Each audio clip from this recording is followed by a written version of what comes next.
Bobby Manning here. Welcome back. Another live garden report. I think every other member of the panel fell asleep before the completion of the Kristaps Porzingis deal. I stayed up, want to prepare some more draft coverage for tomorrow, which is going to be all the more pertinent now.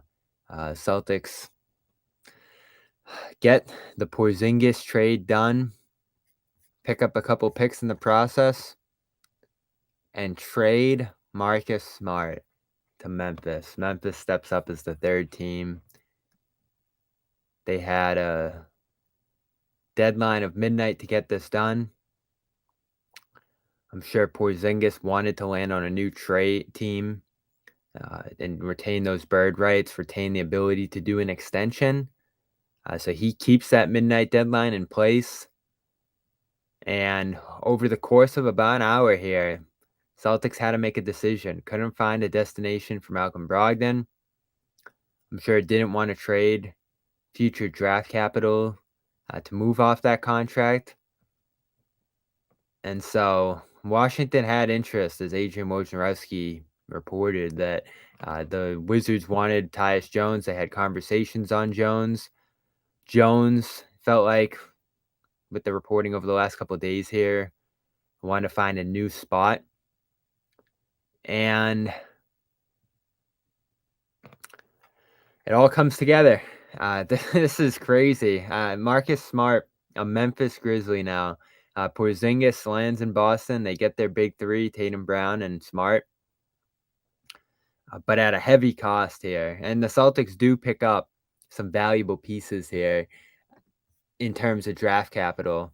They flip 35 to Memphis, or Washington rather, and I believe pick up, want to look at the exact pick here that they ended up getting. They moved to, what it ended up being, 25th, if you can update that. It's actually the 25th pick in this draft that they're receiving from Memphis. So they move up about 10 spots. Must be someone they love here. I'm about to, right after this, start digging deep on who that could be. Obviously, the guys I was eyeing at 35 are a little different from what's going to be there at 35. But let's start with Smart. An all-timer. An all-time divisive Celtics, certainly. And many, year in and year out, wanted to see him potentially move somewhere. Blame game often after tough losses went on Smart. Shot selection infuriated fans in certain moments. And I think at times he probably rubbed shoulders the wrong way with teammates, the organization. I still look back at that Philadelphia series when he said, Joe's getting killed, and rightfully so. He spoke his mind at every turn. Never held back. An intense personality. Seemed to anoint himself the leader of this group at times, for better and for worse. Sometimes think it went over well. Sometimes I don't think it went over as well. But the Celtics stuck with him every step of the way up until now. And why? A couple things make this tough to swallow for me. Number one, we mentioned it earlier. We did a live show earlier on the Porzingis fit. I think we pretty much hit on everything on that front. It's a sensational fit defensively. You're going to be able to play big now. I think you're almost certainly bringing Brogdon off the bench still here, but we'll see. Your best defensive lineup, your best starting lineup, I think, is going to be that double big combination of Horford and Porzingis. The Celtics obviously love him enough to even engage on an extension here, and I'm sure they still will. It could be 2 years, $77 million. I don't know about that. I don't love the idea of extending him. Injury history, seeing how this fit goes, all the rest, and the price of this team at that point. And think about it, the final details of this trade. Smart goes out. That was the cheapest and most sustainable of your guards, I felt like. That's why I thought there was no way he was gonna move. Signed for about $18 million a year through 2026. So you had 3 years of him. Your best defender at that position overall, your most versatile defender at that position, maybe took a little bit of a step back this year, but played through injuries and such. And then you're gonna have to make a tough decision on a year now, and, within 2 years, you're looking at even tougher decisions. It's gonna be a extension eligibility for White at that spot. Porzingis, I mean, that $77 million extension locks him in for over $35 million a year for 3 years. And so how do you balance that with a Jaylen Brown supermax contract? This trade brings them about $5 million under that second apron. So now that mid-level exception becomes a little more difficult to use at this point. And I don't know who you would have even got with it, but it was a way to replace Grant at the very least, and Grant Williams coming back, forget about it. That's not happening now. And I don't think it was happening in the previous version of this trade, but it's certainly not happening now. So maybe you can get a sign and trade done there. Again, I don't think you're getting a ton back in a Grant sign and trade. So here's the cost of this deal. And yes, you do pick up a couple firsts here, and I'll get to those in a second. Marcus Smart, Mike Muscala, and Gallinari go to Washington. I'm sure that's not killing anybody, but a couple of rotation guys you're sending out potentially who could have been in line to steal some back end minutes there, but they played the same position as Porzingis is coming in at. So neither here nor there. You send out 35, so you're only moving up 10 spots. You're not just picking up an extra pick here in this draft. And what's the other piece going out here? It's theoretically. Oh, well, Brogdon's staying in this case. That's the other thing. So yes, he's staying here. So you give up quite a bit here to get a couple picks. We'll see who they draft. Porzingis comes in here with a couple other centers, so that center spot's a little more packed now. And you would have to think Pritchard's staying at this point, unless they end up outletting him somewhere here. So I still want to see the final picture. I still want to see how this is all going to come together. But earlier, I said I like it, I don't love it. Just on the surface of bringing in Porzingis, a player who I'm still not certain how he's going to fit offensively. As of now, and I have to see how everything shakes out here, I don't like this. I don't. You losing a piece I think helped you more than hurt you in Marcus Smart, a guy who I think when you put the ball in his hands, improved the offense with his playmaking. Big part of that 21-5 start this year, his playmaking and his amount of time on the ball. If you look at the time Smart spent on the ball early in the season versus later, after he got injured around that All-Star break, it went back to Tatum. The shooting's going to improve here across the board. You know, you're going to have more guys on the floor who shoot better than Smart, who's capable of shooting, but he did shoot 36% from three in the playoffs. So shooting wasn't the issue with him in the postseason. And you're going to be playing big more often too. So how does this shake out? I got to see it. And I got to see who they're going to draft here. The Warriors pick's pretty good.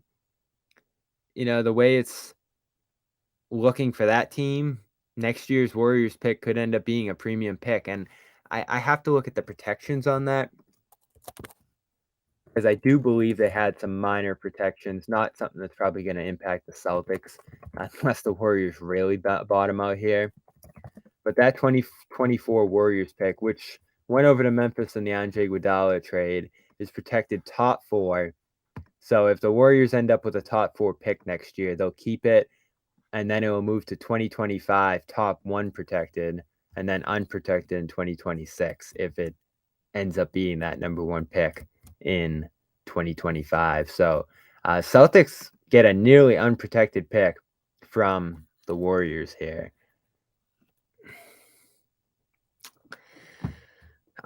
I get it. And Woj was pointing at the CBA.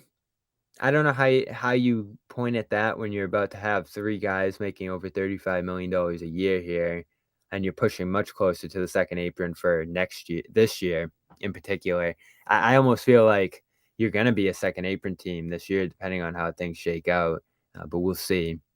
They might just be able to sit under that line and fill out the roster with minimum guys, and your draft pick's going to come in at, a couple million here, so you might be a second apron team this year, for better or for worse. I obviously don't think that's as big of a deal as some of the other stuff here, but that is another thing that you have to account for here in this trade. So the Celtics obviously love Kristaps Porzingis. They made an agonizing decision here, I'd have to imagine. I'm sure you know how it goes in front offices. There's different people, different voices. I'm sure they debated up until the final minute on this thing. And ultimately, Brad Stevens, who you've heard through reports at different points, probably came close to pulling the trigger on moving Smart. They've considered it at different points, I'd have to imagine. But all along, he kept coming back and kept retaining that starting spot in the rotation.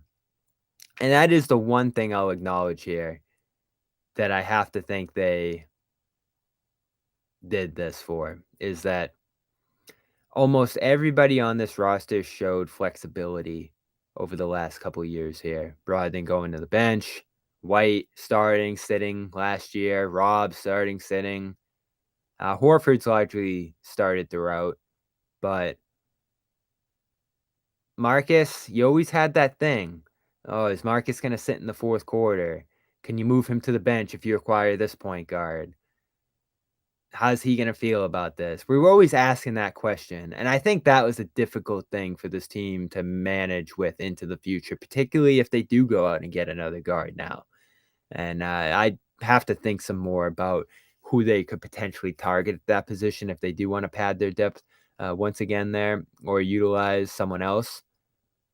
But that, to me, if I have to acknowledge something here on the Smart front, that probably made things difficult from a team building and a team management perspective, particularly on the rookie head coach and Joe Mazzulla, who I can't even remember a single moment they put Smart on the bench and closed the game with White and Brogdon, which was incredibly effective duo last season. The numbers on that group were sensational. So you're potentially going to see those two start together. I'd imagine that they're going to start games big, like I said earlier. Bring Horford, in the starting lineup at that 4 spot again. Probably have a quick hook and go smaller. And then, rotate from there. And when you do bring Horford back in, whether it's next to Rob or whether it's next to Porzingis, he's playing at that 4 spot. So I think that's how they're going to go here, at least with the roster that they have in place right now. I also have to take a look at the amount of roster spots they have here because they're obviously sending out 3 guys and bringing in 1. Blake's still a free agent. You're going to lose Grant here, it looks like, though you could be bringing back somebody in a sign-and trade for him. So you're going to need to fill roster spots here somehow, of course, as well, while right up against that second apron time, which I don't think they look at as a big deal here. But a surprising move, a stunning move, really. I did not see Smart moving this offseason. And when push came to shove, and they had to decide between walking away from Porzingis and bringing back last year's roster in large part, or moving Smart and pulling Memphis into this deal and appeasing Washington with a Tyus Jones, they decided to separate with Marcus Smart. So Got a little bit more here. I'll dive in a little bit to those picks and that Porzingis dynamic, which to me is the other reason I have a little bit of pause with this move. But first, let's give a shout out to one of our sponsors here. Trip to the grocery store, skip the chopping, prepping, cleaning up. Just get these prepackaged ingredients. Yep. Heat it up, enjoy, and you're back outside to soak in the summer. That's what it's all about. And we don't have time to cook. It's the summer. You get out of work. America's #1 ready-to-eat meal kit. You get out of work, the sun's shining, you get a workout in, you run home, you eat quick, you go back out, you have a couple drinks with your friends. This is the summer. No one's slaving around in the kitchen for 2 hours, trying to, whip this up and whip that up. You should have seen the lengths I went on friggin', I don't even want to talk about it. With what? Factor meal? With your meals?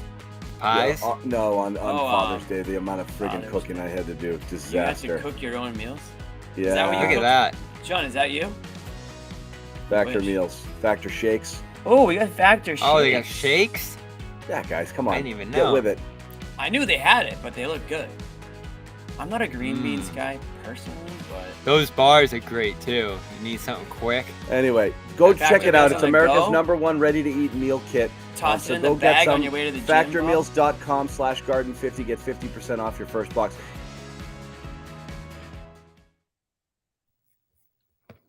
All right.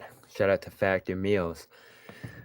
So I'm going to jump into a couple mock drafts here and see what's potentially available at 25. I'm going to have some more videos rolling out into tomorrow. Man, it's going to be a long couple of days here of who the mock drafts are calling for at that 25 spot. We'll see if KOC updated his yet. I'd imagine he did not, with the Celtics picking at 25, but he had Memphis selecting Brandon Podzimski, the guard out of Santa Clara, a guy who has risen just about as fast as anyone else in this class, a great shooter, a ball mover, and a guy who can just rack up three-pointers off the catch in a big way.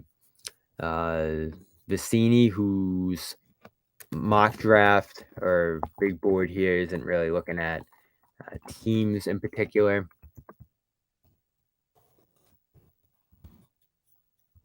His has,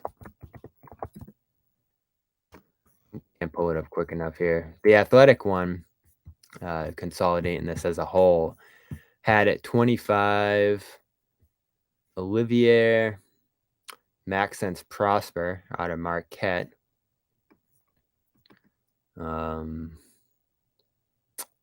More of a perimeter player, it looks like.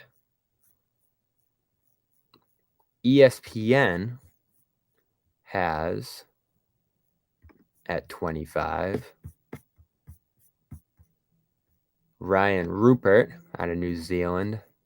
And again, these are pointed toward a Memphis perspective where they're trying to fill those guard spots with John Morant out. And that's, of course, why Memphis got aggressive here in acquiring Marcus Smart, a guy who really fits their identity as well, as a matter of fact. And Hollinger was looking at his rankings here, coming in at 25. Chris Murray out of Iowa, brother Keegan Murray. Older player, good two-point shooter.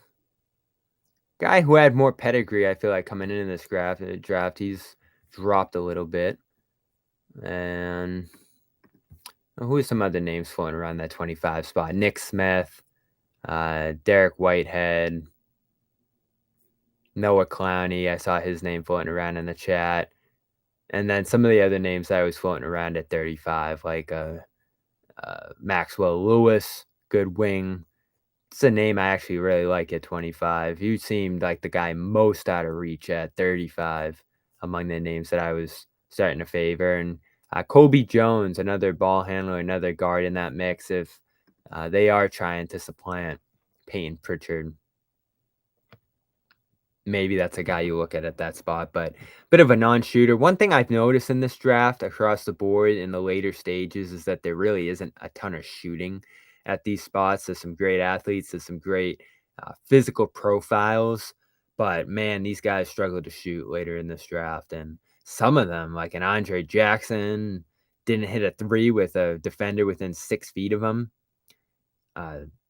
So I don't think you're looking for that, especially with the style of basketball that you're trying to play here, particularly from the ball handlers. You don't want guys who aren't able to shoot. And I think Peyton Pritchard probably has an edge on a lot of these guys who aren't able to shoot at this spot. J.D. Davison, people are excited about him. I don't see him capturing a roster spot here. So,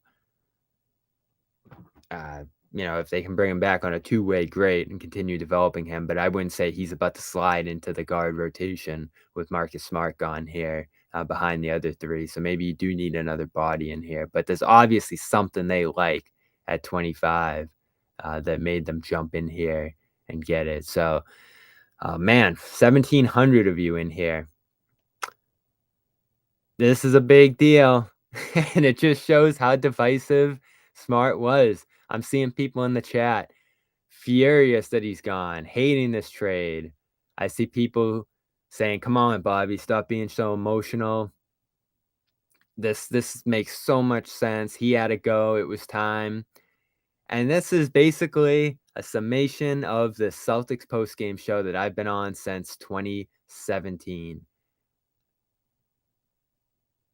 Some people can't stand Marcus, and some people loved him, and that split pretty much continued through the ups and downs all the way through this June 2023 when he finally got traded in a unceremonious way, I'd say. This was sudden. This was an on-the-fly decision. This was a scramble to get this trade done, keep it alive. And I'd have to imagine an agonizing decision to move on from a player who, I get it, it's cliche, the heart and soul, the leader, the captain, whatever you want to call it. Well, this team didn't need captains, in Smart's words, when they went to award those under Ime Udoka. Listen, we know we've been following Smart for 9 years. You know the story at this point. An incredible, versatile defender who, when he picked up injuries and went through ups and downs in the middle of the season, sometimes that slipped. We saw it in 2021. We saw it at times this year. And at his best, could be a game changer on that end. There were a few games in the playoffs where I thought he just took over, and you saw some shades of that Defensive Player of the Year from the 2022 season.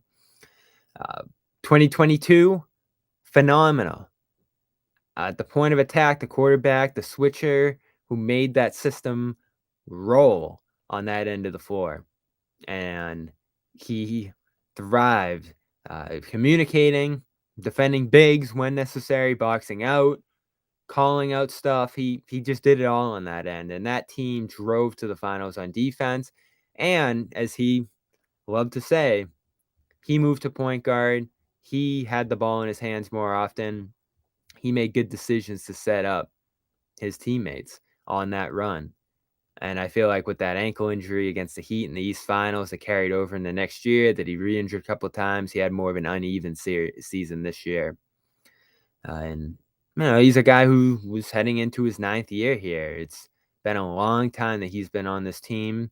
He developed a certain cachet in the room.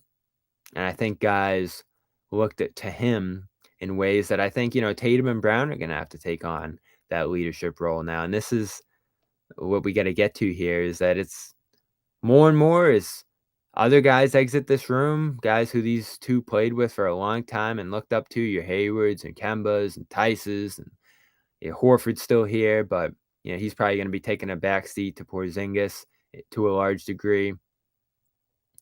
It's on Brown and Tatum to start making this work. And yes, from a CBA perspective, no doubt the Supermax Brown's moving on to here is a massive factor. And you could make the argument that Porzingis is here as some level of insurance, that if you do need to move Brown in a year and split him up into a bunch of different role players like we've kicked around on this show, this gives you the ability to still maintain a second star on the team at that point.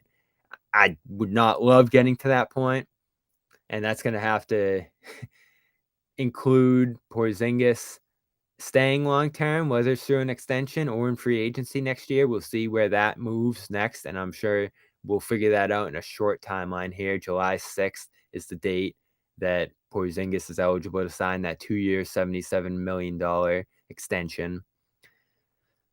And then you're going to hear $295 million for Brown. And how sustainable does that become from a luxury tax perspective, from the penalties that you're going to incur long term, having 3 guys making that level of money? Tatum will start in 2025 making that $50 million annual salary. So you're going to have 3 massive salaries at the top of this roster. You're going to have Horford and White through 2025, which is good. You're going to have Rob through 2026, who takes a big step back in the rotation at the very least in this deal. I'd have to imagine not stepping forward into that starting role at the very least. And you saw in a aggressive, emphatic way, Brad Stevens make a move here and say, we need to solidify the front court with a star, with a guy making $30 million a year. And that's the other thing here is I'm generally, and this is a different kind of center, a more versatile one that's going to be an anchor on your defense legitimately, which I love, but I don't love playing a center $30 million. I just don't. You had Rob, you had Al, you had other guys who you could maybe mix in there. And that usually gets most teams by in the NBA, unless you have a Jokic or an Embiid. And this isn't to understate Porzingis' skill. I mean, he would have been all NBA this year if it wasn't for Domantas Sabonis, who, another center that's going to be making high amounts of money in coming years, has some limitations that prevented the Kings from beating the Warriors in the first round this year. Porzingis is going to have some limitations when it comes to playing small ball lineups. If a team goes 5 out against him, I wonder if he's going to be able to stay on the floor. And the usage is the biggest thing. There's, the personality, which is going to be a challenge here at times. I'd have to imagine he's a tough personality. But on the floor is the real question. A guy who's been a 30% usage guy for a lot of his career. Can he scale that back? Can he move toward more catch and shoot situations and playing off the ball and moving in a way that's going to get this offense rolling? You lose a playmaker here. I don't know how you feel about Smart, but there's no question he was one of the higher level playmakers on this team. And yes, you feel good about White stepping into a starting role and playing well, and you feel good about Brogdon hitting shots alongside him or playing a second unit point guard role. But you're short one more guy at that spot. The ball is going to be in Brown's hands a little bit more in those second units without Smart able to stagger into those lineups with him. Maybe you put it in Brogdon's hands in those spots, but that's the other question we have to ask here is, will Brogdon be ready for opening day, for training camp? There's still no word on that surgery, still mulling it over according to The Athletic here, what kind of treatment he's going to get on that arm injury. But the Clippers backed out of that trade because he was hurt earlier today. The reporting on Woj's end that the Celtics pushed them out of it because there's just too much hesitation and they need to get this done.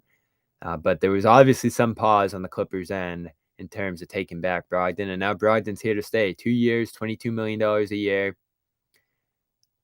Incredible shot making last year. Playmaking. He didn't get to play with the ball in his hands a ton. Had some great stretches as a playmaker. Had some lows in that area as well. And defensively, statistically, he did not play well on that end this year. Needs to improve as a isolation defender. And I think grow more comfortable in using that voice. You didn't hear him publicly, at least, pointing out what this team needed to improve on, where this team needed to play more consistently until that very end against the Heat in the East Finals, where he started emphasizing defense, which, he needed to start leading by example on that end a little bit more, given the production he played on that end throughout the year. And, I'm not going to blame him for the East Finals performance on the offensive end. He was hurt. But how's that impact going forward? How's that impact him going forward, rather? It's a key question out of this deal when you were ready to move on from Brogdon, and now he's coming back, and you have to think, be a part of this team going forward. Guard, you're looking good. Center, certainly solidified with this trade. Wing, I'm sure that's what they're going to try to address with the pick here, as well as, if they can, in free agency. The rookie scale on 25, I'd have to imagine isn't going to be massive, but you do pick up a 2-year guarantee here on a first-round pick. Let's see if the Spotrac number is updated here. That number 25 pick's going to come in at $2.6 million next year, so about half that mid-level. If you're not going to be able to use the mid-level here, which I don't think you're going to be able to. So you're going to be playing with a rookie at that roster spot where the mid-level would be. Grant, Gallinari probably out. Well, Gallinari's definitely out in this trade. Muscala heading out. So you have to fill those roster spots somehow. You know, how are you going to fill out this roster? Sam Hauser, great to still have him in the mix here. Luke Cornett's going to be that depth center with Muscala heading out the door, which, of course, I love to see. And aside from that, you know, maybe you do bring in Davison on a roster spot now. It's not something I anticipate them doing, but it is an option here now. You are left with, after this trade, 1, 2, 3, 4, 5, 6, 7, 8, 9, 10 roster spots filled without Justin Champagnie, but I'd imagine he's going to be gone. So let's call it 10 players now. Maybe you bring back Blake on a minimum. That's 11. Maybe you bring in JD. That's 12. Maybe you bring over Jawan Begarin. 13. And then the pick's obviously going to be one as well. So, yeah, that gets you to 14. And then you can leave a roster spot open here. And the tinkering might not be done. I would not rule out more activity here. I would not rule out looking at every option to utilize Brogdon's contract. I'd have to imagine Rob's not untouchable given the front court that you have now, but he really is that great value contract on the roster now through 2026 now that Smart's gone. So, is this the complete picture? Can you bring in someone for Grant? Who are you going to pick at 25? And what veterans can you come into play here at a cheap price at the back end of the roster? Those are the big questions now. And given that you're going to move into this second apron now, how do you manage that going into the future? Given that that's going to start to cost you your ability to move some of these distant draft picks here. They move to the back of the second round, and now you're already feeling that effect of the mid-level here being out of use. So, wow, a stunner here, certainly. I'm not going to hang around for too much longer. Going to start diving into who the Celtics might pick at 25 tomorrow. But I will take some questions before I get out of here. There's 1,900 of you in the chat now, for for God's sake. So I might as well hang around a little bit longer and take some questions because I've gotten my thoughts off my chest. I don't love this. I need to see it. How do you feel about it? What questions do you have? Right after this. Media's Celtics coverage is brought to you by FanDuel. New customers get a no-sweat first bet up to $1,000. That's bonus bets back if your first bet doesn't win. All right. Final thoughts. Here we go.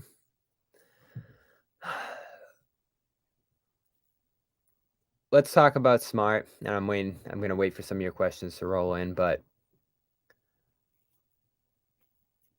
I think it's fair to look back and remember what this guy did, not only for the team, but for the community, for Boston.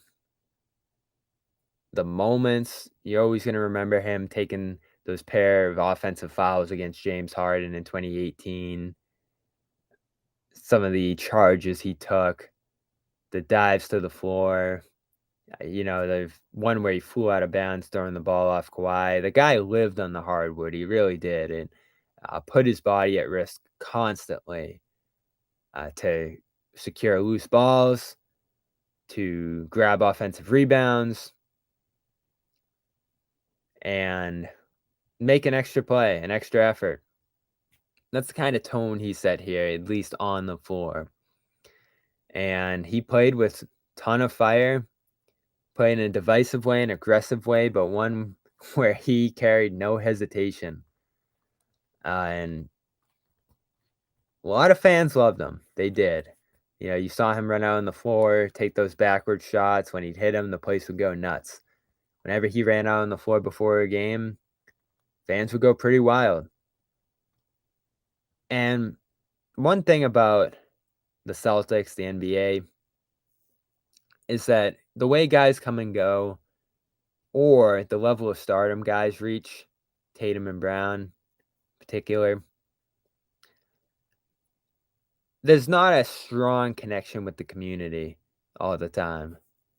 I don't want to understate Brown's involvement. Obviously, he's been involved with a number of colleges, and he's been at community basketball games in the summer and things like that. The juice store, of course, in the Seaport. So Brown has ingrained himself in the community to some degree at this level too.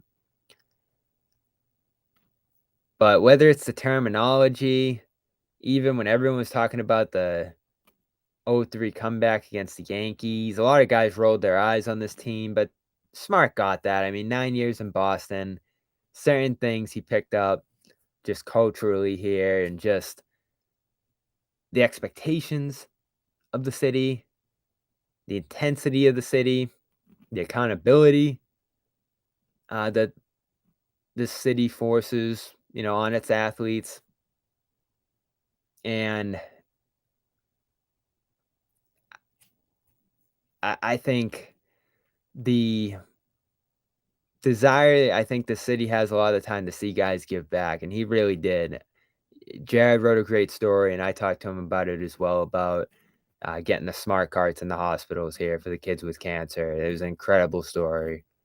I know he's about to do through his Young Game Changer Foundation a couple basketball tournaments here in early July. I'm sure he's still going to go through with it, still be there, and then move on to Memphis for training camp. There's just a level of involvement and connection to the city that Smart developed here over 9 years that was special. Maybe even developed a little bit of a Boston accent, I don't know, but it was pretty special seeing up close just how connected Smart was to the community. I mean, look at his Twitter account. Look at that location. It won't be there for much longer, but it said greatest city in the USA. Man, he loved being here. He loved being a Celtic. The tradition of the team, again, something that's faded over time. Whether it's connecting with the legends. I mean, this guy had a strong relationship with Tommy Heinsohn. He'd sit down with Tommy before games and listen, hear him out, break some stuff down, get some advice from him. There weren't many other players, especially at that time, who were doing that. Guys were in and out the door. There wasn't a lot of meaning to being a Celtic to them. And so after the Celtics traded Garnett, Pierce, and moved on from that Big Three era and moved into rebuilding, Smart's the guy who developed the groundwork of what was going to come next with Isaiah, with those early Tatum Brown teams, playing alongside other star point guards who came in and playing his role, and learning to play within himself too. I mean, you can't deny he improved drastically with that over time, but things wear out. Guys don't stay on teams forever for a reason. And his voice at the top of this team clearly reached a point where they didn't consider him indispensable. And an opportunity like this to pick up a all-NBA level guy that they clearly really love here proved more important than keeping Smart around, even on a great contract, even as one of those leaders on this team, one of those vocal leaders. So You're losing a couple of those more vocal guys, those guys who tried to hold teammates accountable, who try to make their voice heard, who tried to be that presence on this team. If Grant Williams is gone, he's another guy who tried to do that. I find it interesting that those guys are the ones who are out the door this offseason. But it's a talent league. I think they understand that. I think they're trying to play to the system Missoula wants to develop and the organization as a whole wants to play with here. Got a lot of shooting, got a lot of playmaking, got a lot of offense, an overwhelming amount of offense right here. But can they develop that defensive identity, even with a great anchor like Porzingis to do it? We'll see. He's going to have to stay healthy. He's going to have to reduce his usage. He's going to have to adjust to playing off Brown and Tatum. And still, the conversation we have over and over again, especially with Brown coming back on a supermax here. Brown and Tatum need to play together, need to lead together, and need to continue to improve their games to be able to lead on the floor, to be able to run this offense without turning it over, without growing stagnant in the late stages of games. It's critical. And so that's it. Wow. It's just a stunning trade here tonight. Celtics get it done. In case you don't know all the details, they get 2 first-round picks starting tomorrow. 25th overall they'll pick instead of 35th, so they will pick in the first round. They move up to that Memphis spot. 35 goes to Washington, as do Mike Muscala and Danilo Gallinari. Kristaps Porzingis will be a Celtic. No word yet on the extension here, the potential extension that's been kicked around for him. He's eligible on July 6th for a 2-year, $77 million extension. Malcolm Brogdon stays. That Clippers end of the deal fell apart and Memphis stepped up. Tyus Jones going to Washington. Marcus Smart going to Memphis to replace, for now, Ja Morant and eventually play alongside him when the suspension completes here. So as promised, I'm going to dive into some prospects for tomorrow. We're going to do a draft show tomorrow in well under 24 hours. And we're going to continue to pick up the pieces of this move here. Celtics acquire Kristaps Porzingis, trade Marcus Smart. We are brought to you by Athletic Greens. Head over to athleticgreens.com/garden for a year's supply of vitamin D, as well as 5 free travel packs with your first purchase. When you head over there, that's athleticgreens.com/garden. This has been a live breaking news edition of the Garden Report late night here. 1,800 of you sticking around. 8 years in Boston, finish for Marcus Smart. You really thought you'd see him raise a banner in Boston one day, maybe play here for his whole career, but he will wear that Memphis blue next year. Almost fitting. Remember Tony Allen going to Memphis in a similar manner after some great years in Boston. Smart's going to do the same and start writing his next chapter there, as will Kristaps Porzingis and Celtics green. Celtics obviously thrilled to acquire him here, as they will number 25 pick, and clearly they have their eyes on someone here who they really like moving up 10 spots. They had been looking at moving up according to multiple reports. So that's that. It's done. Those who want to see him gone, he's gone. Those who love them, tough to see Marcus Smart go, even while acquiring a talent like Porzingis. I'm Bobby Manning. This has been the Garden Report. And we will talk to you later today. Thanks for joining us late night here. And